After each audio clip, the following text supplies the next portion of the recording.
के अंदर क्या चढ़ावा आया, कितने भंडारे हुए, और आप लगातार सरकार को घेर रहे हैं। ये मामला वहां की ट्रस्ट का है, वहां की समिति का है, जो सदस्य हैं उन तक ये जुड़ा हुआ है। क्यों इस पर यहाँ पर पॉलिटिक्स और राजनीति करते नजर आ रहे हैं आप? उमाशंकर पांडे,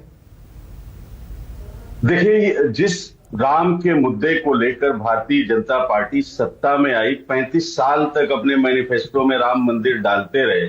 आज जब उन्हीं लोगों ने मिलकर भगवान श्री राम के चंदे में चोरी कर ली तो कह रहे हैं कोई मुद्दा ही नहीं है। जिस ट्रस्ट का गठन देश के प्रधानमंत्री ने लोकसभा में खड़े होकर किया, गृह मंत्री ने जिसकी संरचना की, उसको ये कह रहे हैं अब मुद्दा ही नहीं है। 120 करोड़ हिंदू जो हिंदुस्तान में रहते हैं, जो विदेशों में रहते हैं, उनकी आस्था के चढ़ावे में चोरी हुई और आरएलडी कह रही है कोई मुद्दा ही नहीं है।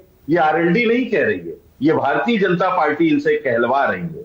नहीं तो 700 से ज्यादा किसानों की हत्या के आरोपी प्रधानमंत्री, लखीमपुर खीरी में किसानों को कुचलकर मार देने वाले के आरोपी भारतीय जनता पार्टी के साथ आरएलडी सरकार कैसे बना सकती है? खैर, मुद्दा सही में वो नहीं है। मुद्दा यह है कि देश के प्रधानमंत्री ने जिस ट्रस्ट का गठन किया, उस ट्रस्ट के लोगों ने मिलकर चोरी कराई, चोर हो गए वो लोग, तो क्या उनके खिलाफ एक ईमानदार जांच नहीं होनी चाहिए? जो योगी जी ने एसआईटी बनाई, सुप्रीम कोर्ट ने उस एसआईटी को गलत साबित कर दिया।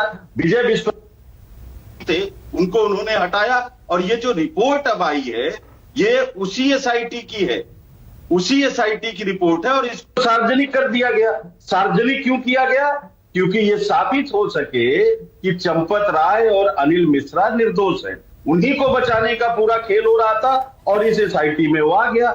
जबकि पूरे देश के सामने ये बात है कि चंपत राय ने जब कहा कि ऑडिट चल रही है, कोई महत्वपूर्ण बात नहीं आई, उसके एक दिन पहले वो चोर पकड़ने गए थे, चोर पकड़े थे, माल की बरामदगी हुई थी, सीसीटीवी में वो बात आ गई। तो जो पकड़े गए वो सलाखों के पीछे हैं?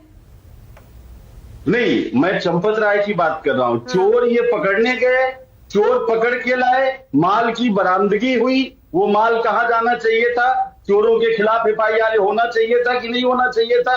और जो एसआईटी की पहली रिपोर्ट आई विजय विश्वास पंत वाली, उसमें पेज नंबर 6 पे क्या लिखा है कि अनिल मिश्रा इसके दोषी हैं। अनिल मिश्रा का साफ साफ उसमें नाम है, उनके खिलाफ एफआईआर किसके कहने पर नहीं हुई।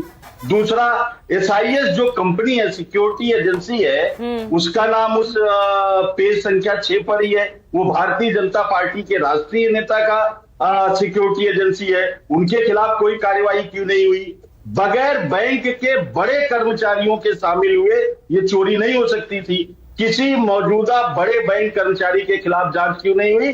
जबकि तथ्य अगर ईमानदारी से जांच हो जाए तो जिस एसबीआई बैंक में ये सारा पैसा जमा हो रहा था, उसके कई ऐसे पदाधिकारी अधिकारी है जो भारतीय जनता पार्टी के मौजूदा लोगों के जल्दबाजी में, राजीव, जल्दबाजी में रिपोर्ट को जारी कर दिया गया है क्या? और सवाल इसमें इतने हैं। मैं आ रही हूं आपके पास, मैं आपके पास आ रही हूं।